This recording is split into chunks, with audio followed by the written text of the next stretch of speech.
Olá, muito boa tarde. Em Moçambique, à medida que as águas vão baixando, vão também revelando a dimensão da tragédia. É uma situação que vamos olhar dentro de instantes com a diretora de Informação da Renascença, Graça Franco, com quem vamos conversar sobre pobreza, desenvolvimento e sobre os humores meteorológicos cada vez mais imprevisíveis. Antes, ficamos ainda com os temas da atualidade informativa na Igreja Católica.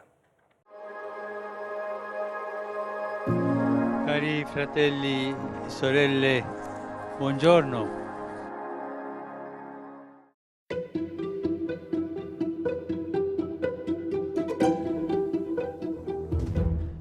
O Papa assinalou no Vaticano a jornada em memória dos missionários mártires e falou num calvário de perseguição aos cristãos, que em 2018 provocou a morte de 40 agentes pastorais. In tutto il mondo numerosi vescovi, sacerdoti, suore e fedeli laici hanno subito violenze.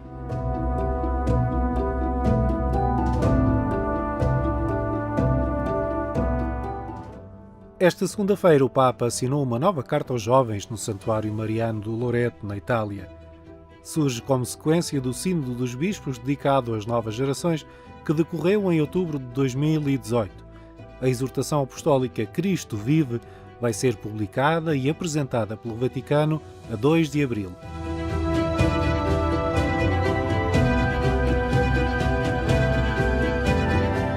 Já esta terça-feira, Francisco visitou pela primeira vez no seu pontificado a Câmara Municipal de Roma, onde se encontrou com a Presidente da autarquia, sublinhando a vocação universal da cidade.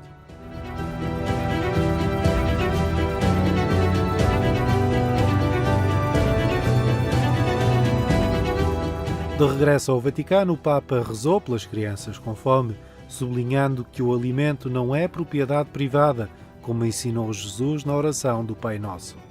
Quante madri e quanti padri ancora oggi vanno a dormire col tormento di non avere l'indomani pane a sufficienza per i propri figli?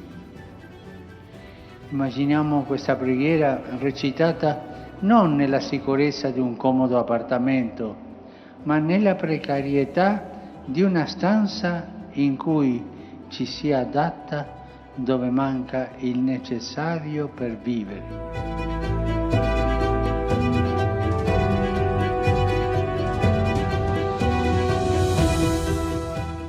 O final da audiência pública semanal teve um momento diferente quando o Papa distinguiu a irmã Maria Concheta, missionária e obstetra em África há cerca de 60 anos, que já ajudou a nascer mais de 3.000 bebés na República Democrática do Congo. Cara sorella, a nome mio e della Chiesa ti offro un'onorificenza e un segno del nostro affetto e del nostro grazie per tutto il lavoro che hai fatto in mezzo alle sorelle e ai fratelli africani al servizio della vita dei bambini, delle mamme e delle famiglie.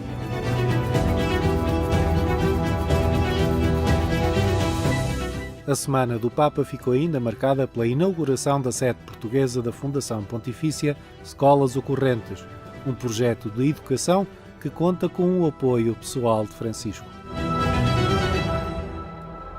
E non dimenticatevi di pregare per me. Arrivederci.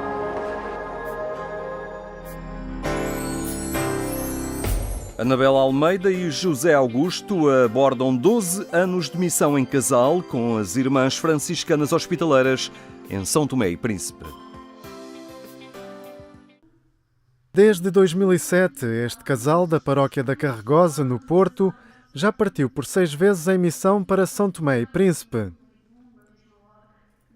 A ideia de uma entrega a dois aos outros em terras mais carenciadas surgiu naturalmente e de forma mútua, como o amor que os une. Conhecemos na paróquia, e a partir daí, envolvidos nas dinâmicas todas de paróquia, depois este projeto nasceu.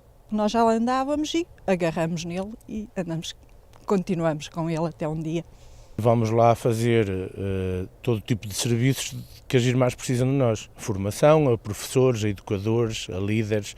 Trabalho no hospital, trabalhamos na carpintarias também, na casa de costura, na sala de informática, no trabalho com o apoio social à comunidade local, no lar da terceira idade. Faz muito sentido porque no nosso caso, como casal, se um diz vamos, o outro diz já lá devemos estar e portanto isso acaba por funcionar muito bem e leva-nos a experiências e a situações que nunca imaginamos que pudéssemos lá chegar.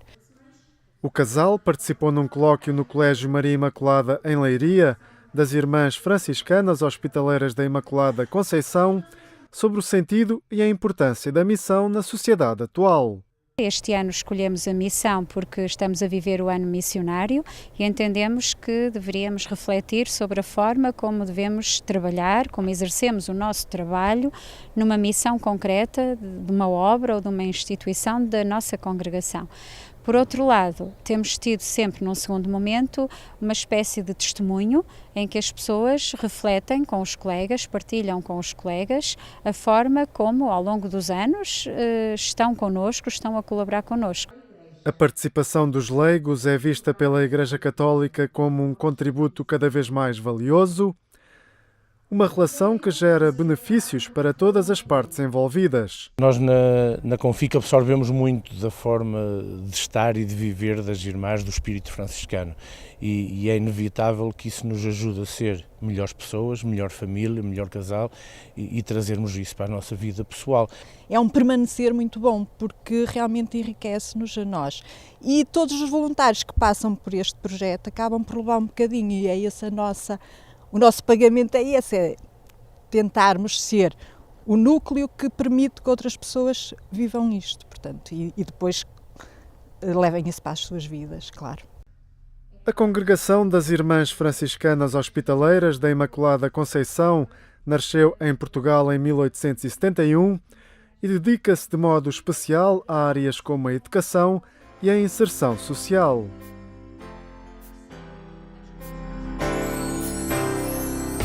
Militares peregrinam desde o prateado do Rio Tejo ao dourado do Santuário de Fátima.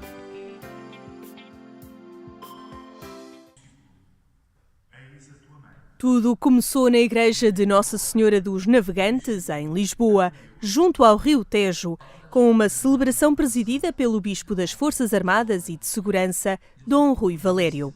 Cerca de 200 de peregrinos dos vários ramos militares estão preparados para rumarem até ao Santuário de Fátima. Depois da celebração, a foto da praxe, porque os primeiros passos da peregrinação têm início em Vila Franca de Xira. A peregrinação é sempre um momento, fundamentalmente, que faz a síntese de um começo de vida, de um projeto espiritual interior, em que todo o peregrino se sente e se quer envolvido, nomeadamente no calcorrear da estrada da santidade. Nesse sentido, a peregrinação é sempre um início de um caminho que nós auguramos ser de conversão, de transformação. Os peregrinos estão divididos em dois grupos. De manhã partem aqueles que vão a pé e mais tarde os peregrinos que vão fazer o percurso a cavalo. Depois da chamada inicial, os peregrinos a pé dão início ao percurso rumo ao Santuário de Fátima, com o Rio Tejo bem próximo. As pessoas ainda estão na fase de se sentir absolutamente fortes. Também é verdade que estamos a falar de um universo populacional de pessoas que treinam todos os dias, que estão preparadas para a atividade física, que estão preparadas para missões que exigem também do corpo. E por isso eu acredito que estamos bem. Enquanto os peregrinos a pé já calcorrearam alguns quilómetros, ultimam-se os preparativos para a peregrinação a cavalo. Também em Vila Franca de Xira, os cavaleiros e os cavalos dão os últimos retoques para começarem o trajeto em direção ao Santuário de Fátima. Tudo é preparado até ao ínfimo pormenor, até porque um descuido pode ser motivo de desistência. E garantir as condições mínimas de conforto aos cavalos e cavaleiros e que acima de tudo é uma iniciativa que fomenta não só o espírito de corpo como a camaradagem que é preciso entre militares e para além de ser uma projeção também da nossa imagem por todo o sítio onde nós vamos passando. Era um objetivo que eu já tinha há muito tempo em mente, vir a Fátima a pé, depois surgiu este convite e tive a oportunidade de vir e vim. E qual foi o grande motivo? Agradecer ou pedir? Agradecer e pedir, os dois. Os quilómetros vão passando, tanto para os peregrinos a cavalo como para aqueles que vão pelos seus próprios pés. Como a peregrinação a cavalo é original, muitas pessoas estavam na rua a visualizar estes peregrinos especiais. Duas formas de peregrinar, mas a palavra esforço é bem visível naqueles peregrinos. Está a ser uma experiência fantástica. A nossa função aqui atrás é assegurar que toda a gente vai no caminho certo e é bastante gratificante. Eu nunca fiz a pé que vai ser mais difícil. Nós a cavalo temos de tratar de nós e do animal. O animal também tem que ter o seu bem-estar, também tem que dormir sossegado, comer, beber. Temos que pensar primeiro no animal, que é ele que nos traz, e depois então só em nós.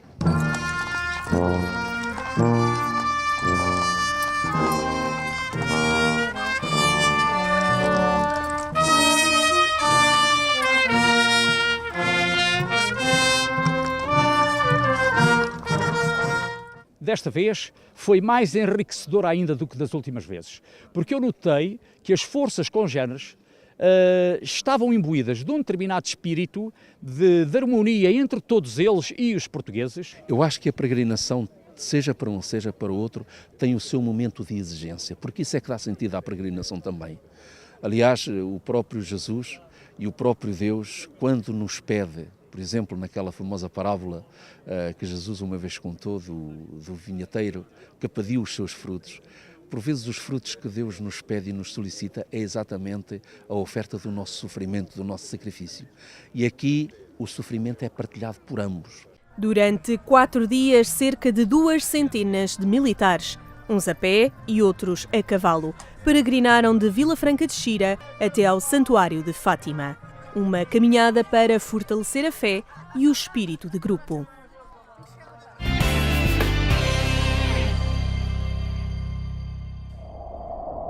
Agência.eclésia.pt é o portal onde encontra estes temas e tudo o que está relacionado com a atualidade na Igreja Católica. Agora olhamos um mundo onde a instabilidade climática se associa cada vez mais à pobreza e à exclusão.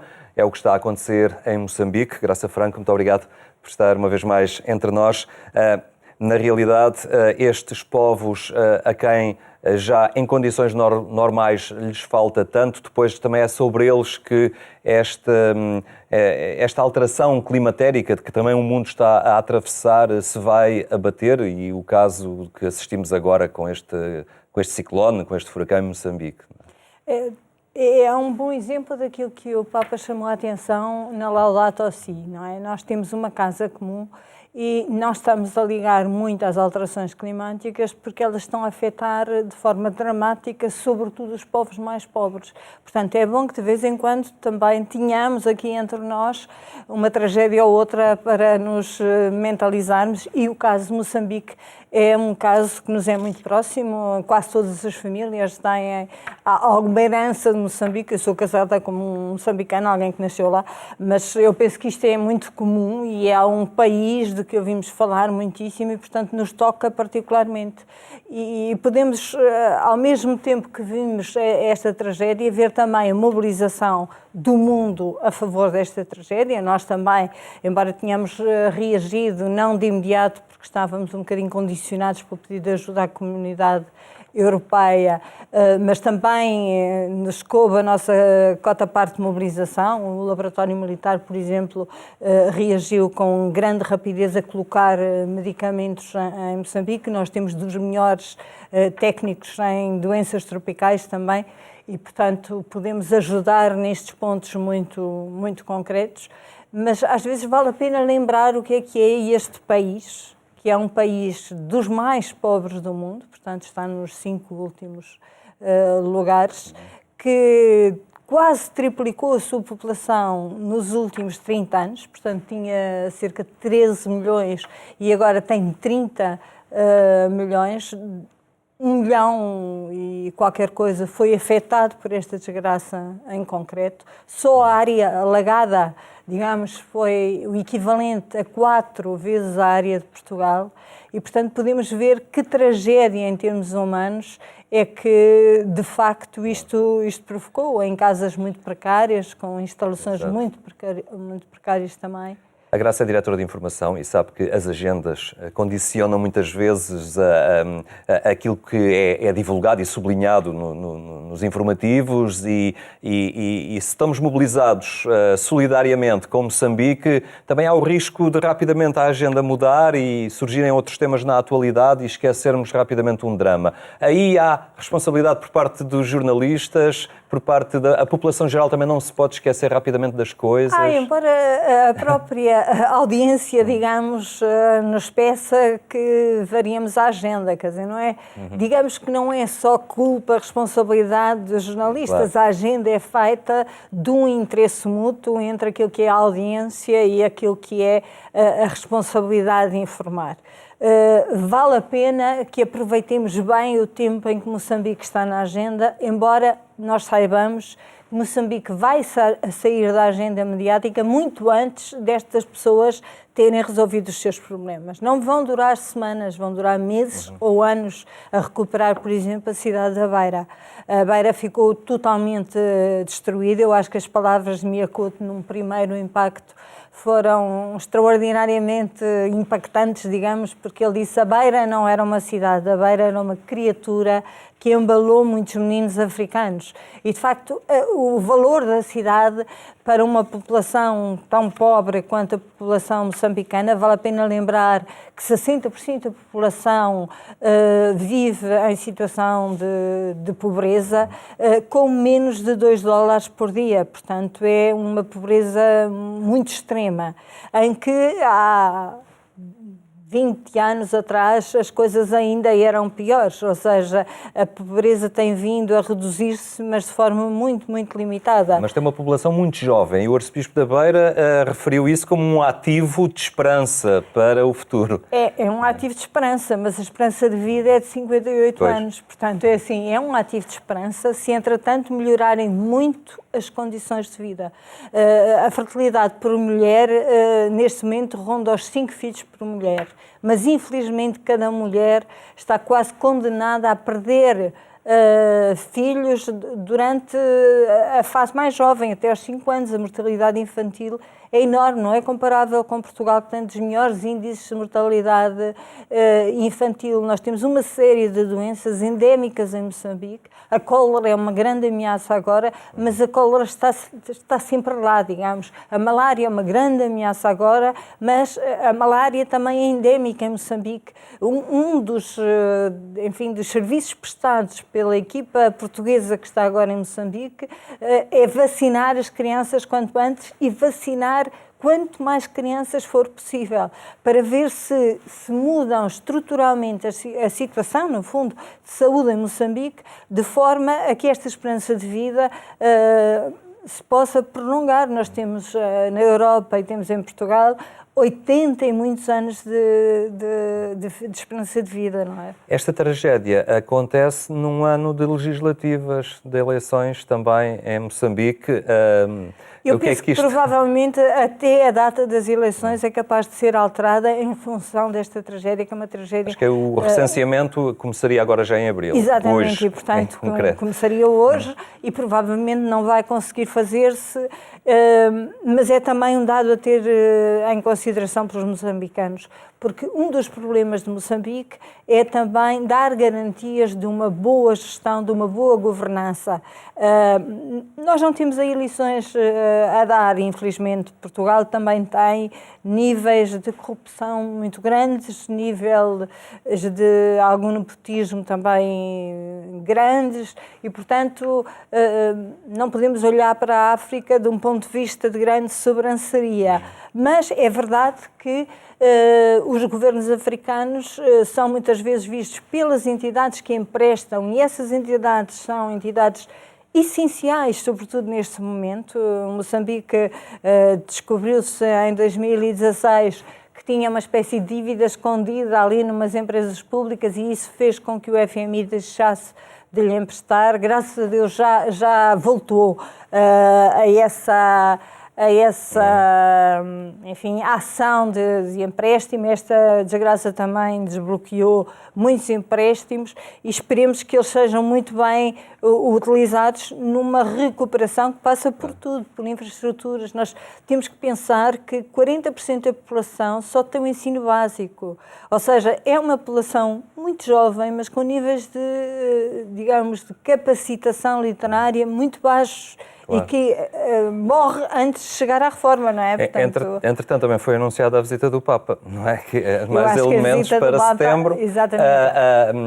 Será também importante para, desde logo, o alento e a proximidade do Papa, mas também para manter Moçambique próximo da atualidade e nas agendas da informação. Sim, para apoiar também esta população católica, que neste momento, com os protestantes, ainda ronda ali metade da população, embora a população muçulmana neste momento já seja de 1/4 da população geral em Moçambique, muito localizada também mais a norte do que a sul, mas acho que o Papa também vai dar um novo alento. Nós próprios, na nossa rádio, estamos a tentar ver em que medida nós podemos ajudar também a Rádio Pax, que ficou totalmente destruída e que é uma rádio extraordinariamente importante para passar até as informações mais básicas a esta população, que além do mais ficou ao abrigo, digamos, de todos os rumores, completamente sem informações credíveis, que num momento de tragédia são muitíssimo importantes. Claro. Há pouco referia, por engano, que o recenseamento eleitoral não seria hoje a começar, mas sim na próxima segunda-feira, 1 de abril. Estamos perto, de qualquer maneira. E poderá ditar ou não o adiamento das legislativas. Graça Franco, muito obrigado por ter estado hoje aqui connosco no programa Eclésia. A terminar, fica ainda a sugestão de mais logo não perder o programa Eclésia na sua edição rádio, é na Antena 1, quando forem 22h45. Uma boa tarde e até amanhã, se Deus quiser.